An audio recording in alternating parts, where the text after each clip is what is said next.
If you're new to computers and computer hardware, you are in the right place, because in this video I'm going to be showing you a few ports that you need to know and understand so that you can easily fix or just understand what you are seeing on your motherboard. So for example, here we have these 4 slots here.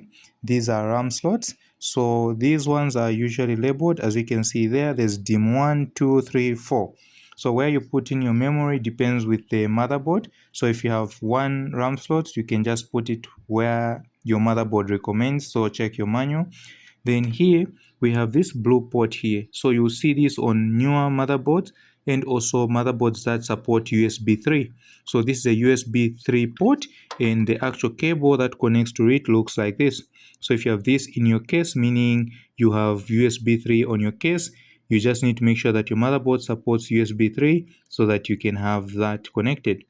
Then we have these other ports here. So these 4 ports here, these are what we call SATA ports. So these connect to your hard drives like SSDs or standard hard drive, and the actual cable looks like that. So it has an L shape inside, so you can't actually put it in the wrong way. So these are what connects to your hard drive and your motherboard. So here we have other ports, as you can see. So all these here are PCIe slots. So